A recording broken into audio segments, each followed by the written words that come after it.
we are opposed around the world by a monolithic and ruthless conspiracy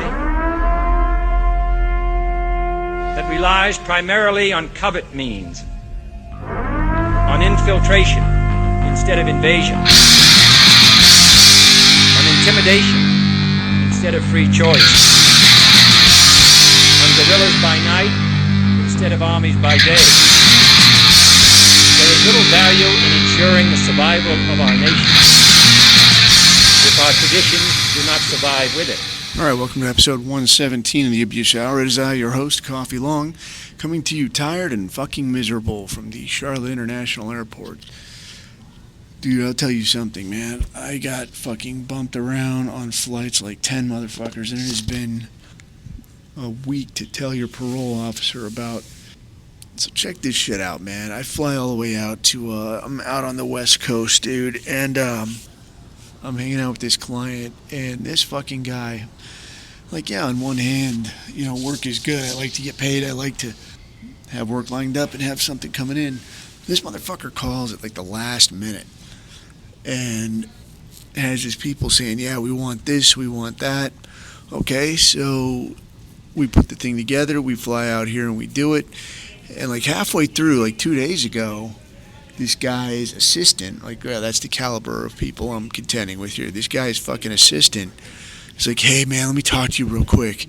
Yeah, he's not happy. And I'm like, dude, I'm literally doing exactly what this dude asked me to do. Like, exactly, to the letter. Yeah, he had a different vision, you know? I'm like, dude, he's not going to have any vision if he keeps this shit up. But sing and dance, and the dude's like, hey, do you think you could stay an extra day and, you know, sort of make this right? I'm like, look, fuck, I'm already doing this at a cut rate at the last minute. Now you're trying to squeeze an extra day out of me because he's not happy when I do exactly what I said I would fucking do, exactly what you asked for. Yeah, I'd absolutely love to stay an extra day, and you can have an extra fucking week if you can pay for it. So I end up staying an extra day, man. My flight gets all fucked up. And now I'm hanging out in the airport, and this whole place is literally fucking closed. And I will tell you something about the colored help, man. If you thought these people were irritating during the bright light of day, man, you should see them in here at closing time. It is goddamn unmanaged zoo hours. It is fucking nuts. I mean, the hooting, the howling, the yelling into the sail foams. This shit is next level irritating as fuck. So anyway, over the next few days I got some work in and around the greater Charlotte metropolitan area, which should prove at least vaguely interesting. But I'll tell you what, I have been so busy, it's hard to keep an eye on anything that's going on, man. I haven't looked at any fucking news in a while. I want to be, you know, interested in the salacious weirdness of the Diddy bullshit, but then realistically, it's like, who fucking cares, dude? Like, what did you think he's up to? Imagine you give a fucking boon unlimited currency. What do you imagine is going to happen? Anyway, I'll tell you one good story, and I can't remember if I told it already, so I'll tell it again. But when that dude's house got hit, I know a guy that I don't know who exactly it was. I want to think it was like Homeland Security or some kind of shit that hit this dude's house. But anyway, whoever it was hit this house. I know a dude that's, he's a former special operations dude. He's working as an instructor now. And I guess does a bunch of different instructor-flavored fucking deals, and got to consult with some of the dudes, or for some of the dudes, or the agency, or I don't know completely what, but you'll get the idea once I tell you the story. Got to consult with some of the dudes who ended up doing the hit on fucking Diddy's house. And according to this dude, these guys go and do this hit, and in every patrol there's always there's one dude that's like the lucky asshole. There's one guy that's always gets stuck, you know, tending a room full of fat kids or something. And then there's one guy that always gets, you know, he gets the good deal every time. He gets to save the princess every fucking time. So apparently these guys had a guy like that, and they go and they're moving up the stairs, I guess, to whatever Diddy's fucking room, his main bedroom or whatever. And right outside there's like a little landing, like on the way up the stairs. There's like up the stairs and then up some more stairs. There's a little landing right there, and they're moving up there, and I guess the main bedroom is clear, so they just leave that dude kind of staged right on this little landing that kind of overlooks part of the downstairs and the rest of the house. And everybody's kind of laughing. They're like, fuck stick, you got stuck there. You're not going to find anything good. You just got to stand there like a fucking jerk. So everybody's getting their laughs. Other dudes are going, clearing the rest of the house. They move down to the basement. There's nothing. I guess there was nobody home, I guess is the way that it worked.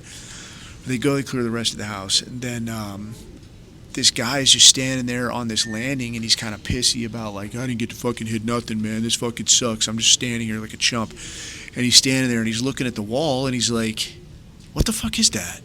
And he's like looking, and there's like a little edge. There's like a ridge right there. And like, what the fuck is that?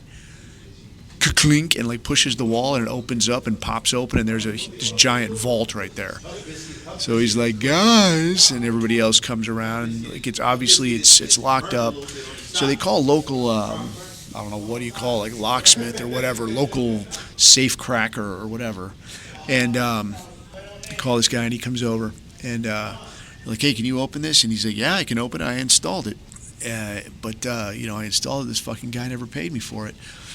So he calls back to the office, and he's like, hey, do you got the bypass code for this fucking safe? And whatever, his secretary or whatever is like, yeah. And he's like, yeah, I'm just going to try the bypass code 99% of the time. People don't change them. So he tries it out. Sure enough, like, pop, cracks right open. And he's like, I'm not even fucking looking in there. I'm fucking out of here. But they opened it, and I guess there was like some unregistered firearms or fucking, short barrel rifles, this kind of shit, which, if I'm being completely honest, I don't especially give a fuck about. But I'm also inclined to think there's probably some other shit in there that, like, who knows, dude? Like, this whole fucking thing is so dirty. But I did see it go by. I was getting dinner the other day, and they were playing some of the trial on TV or some shit, and apparently some broad that this guy had run through like a fucking shish kebab is like somehow still with her husband, and this guy's like, oh yeah, I knew about it. Oh yeah, I'm so proud of her for coming out and talking about it. I'm like, what the fuck world is this, dude? This is the stupidest shit I've ever seen in my life. But the slightly more motivating shit that I'm seeing is this this situation with the Trump and the South Africa thing. And for as much as we've seen about it, man, I mean, in our circles, we see about this shit constantly. And like, dude, it's not cool the way this shit goes down. But people still run with like, yeah, but it's not really genocide. It's not really, and dude, if you revisit the UN's accepted definition of genocide, again, exactly what's happening in Gaza, I mean, that's just blatant. I mean, when, that fucking tiny hat comes out talking about every single person, every single baby in Gaza is an enemy. I mean, it's hard to say it any plainer than that. But this fucking deal in South Africa, I mean, the law of the land there is that you can't really have a business unless it's at least half black owned. I think it's half black owned. If you're white, you're not getting any kind of government assistance. You're not going to get any kind of help. You go to the hospital, you're going to get fucking chucked out on your ass. So how are you going to say that just those conditions alone are not indicative of, I mean, obviously bias and discrimination, but how are you going to say that that's not genocidal? I mean, that's moving to eradicate members of a group, yeah? All that coupled with the, obviously with the farm murders, man. And I listened to a guy today that, you would think, I listened to this fucking dude, and he was a former intel officer. And, I mean, I guess the best I can come up with is that these people are just so fucking stupid, like just so bought in to the Big Brother program that it's like, you can't think more than one step ahead. And this guy's talking about, well, yeah, according to the South African government, farm murders only account for 1% of all murders that go on in the country.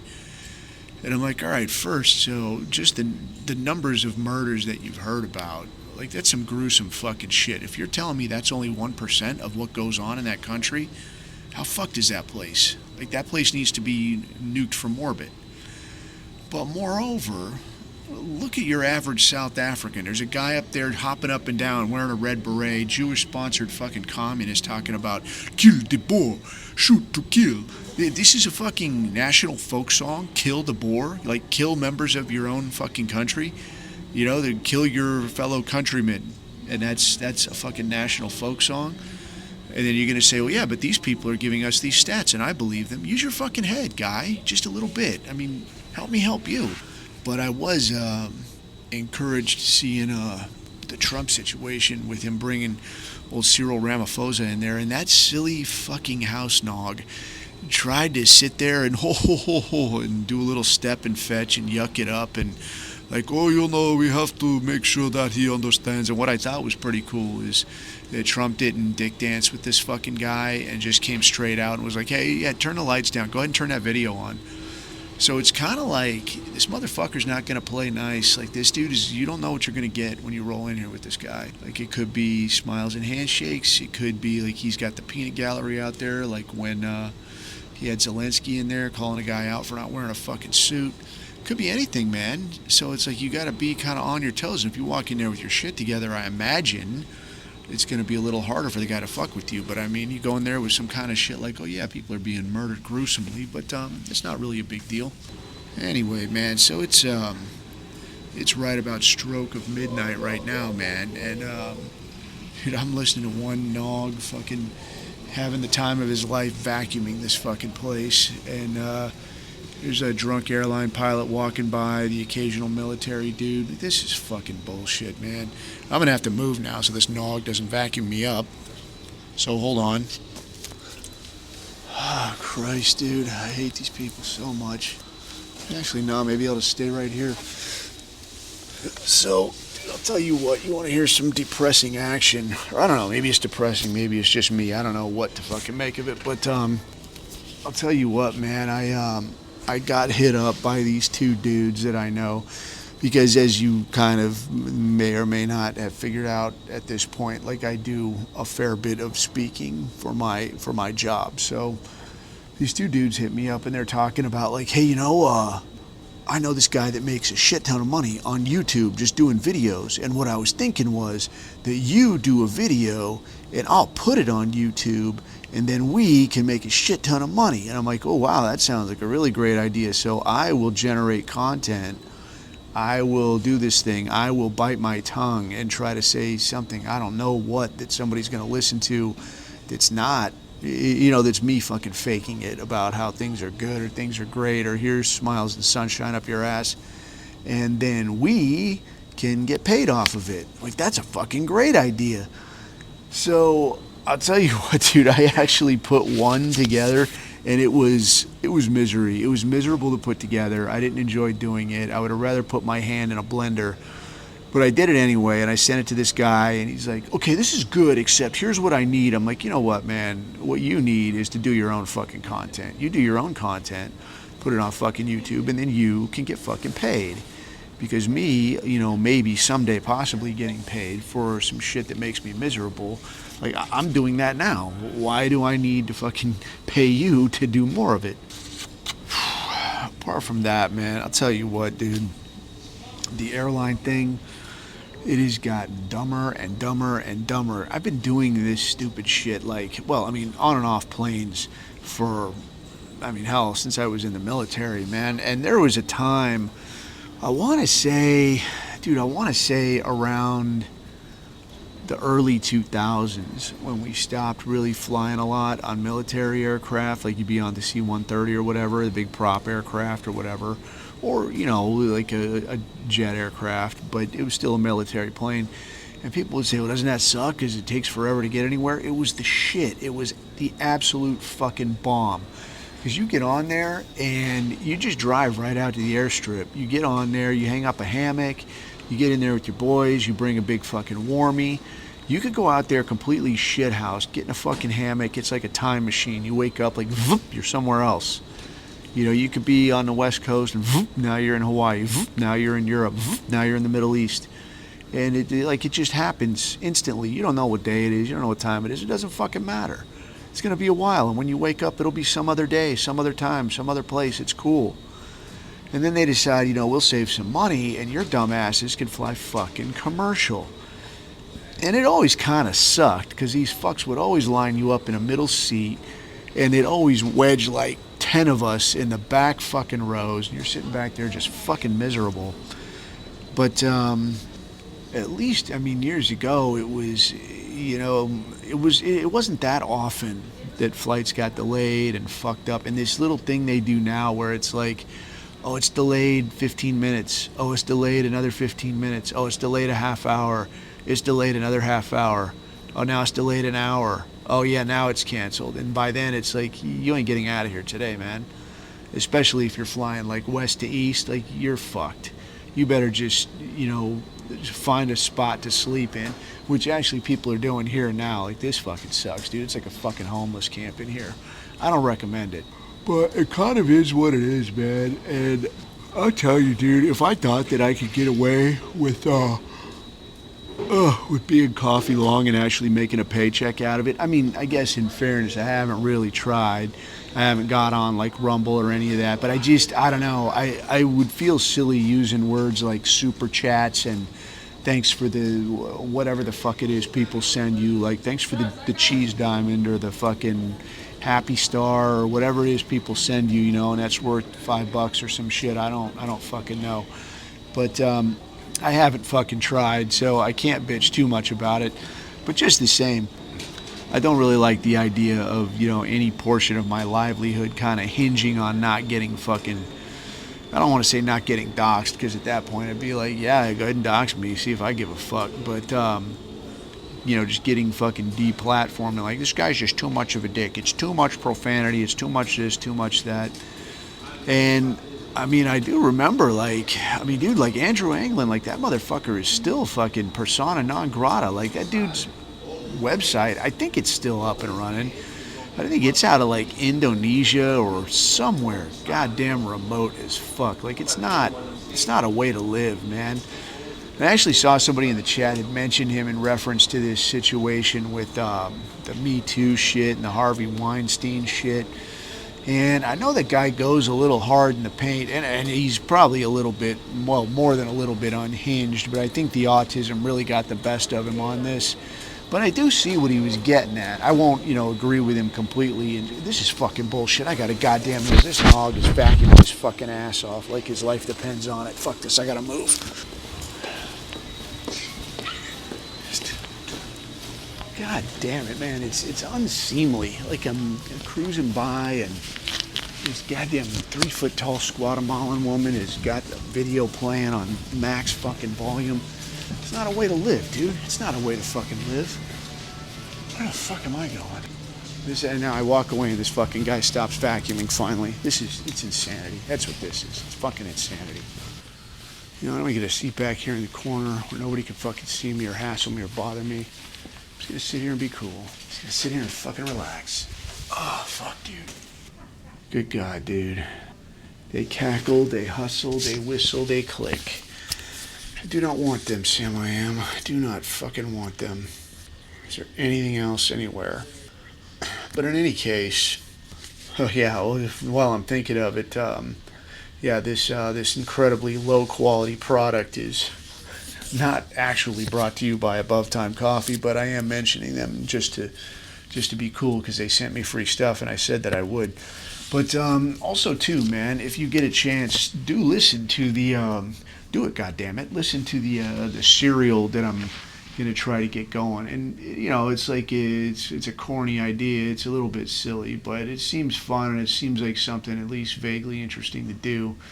Get a little what can you say? Like a little bit of sound effects going. I'll try to get some decent audio going when I get back to the pad. I'll get some more of that decent audio that I got cooked up.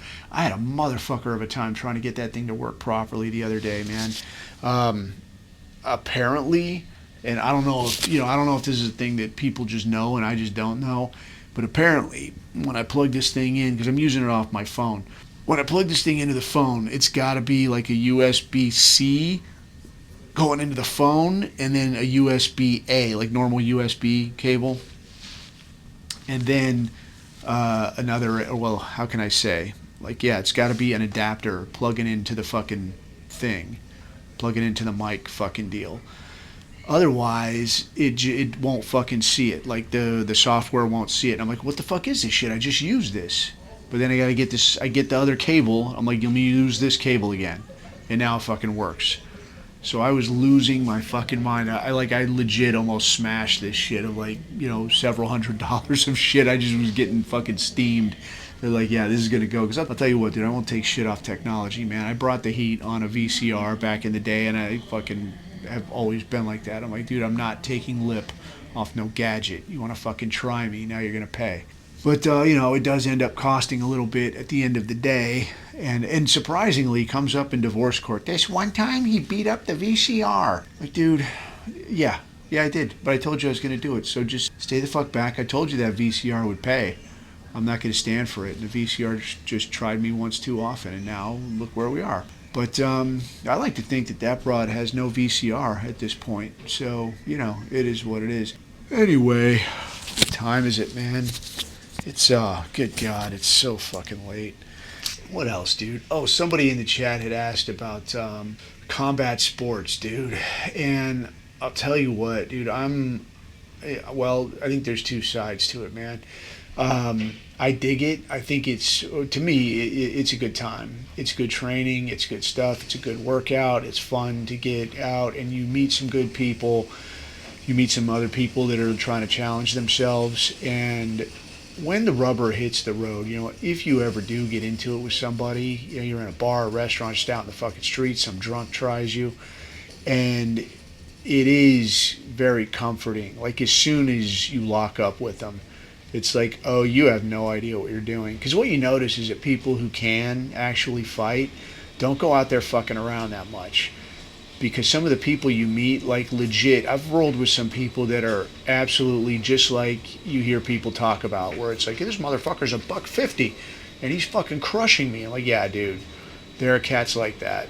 I got beat up by a fucking 18-year-old kid. I've been beat up by teenagers, dude, consistently. There are some motherfuckers that are like, they've been at this shit, like their mom stuffs them in there, like, to shut them up. And they've been at this shit since they were tiny. So you get in there with them, and they got years and years of experience on you, and they're just going to smash. So, dudes that can fight, there's always a little hesitation of like, well, I don't quite know what this dude's about. Maybe I don't talk shit. This might be, this scrawny kid might be the baddest motherfucker ever to walk the earth. You don't know. You just can't tell. But cats that just run their mouth, I'll fucking kill you, I'll fuck you up, bro. Like, usually they either got a weapon or they have no idea what they're doing. Or maybe both, which is even worse. But it is very comforting, when it can't be avoided, that you lock up with somebody and you're like, oh, you're fucking helpless, dude. Like, it's casual and relaxing.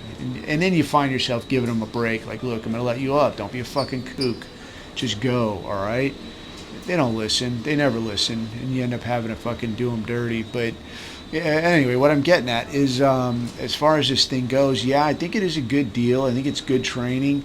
But I think there is a tendency when you get involved in that shit to push it too far. You end up hurting yourself. Like, every guy I know in jiu-jitsu has got injuries. I don't really know so much from, like, I know some dudes that do Muay Thai in this. And I don't think there's as much sparring type shit when you get into that, because you really will fuck yourself up, fuck somebody else up.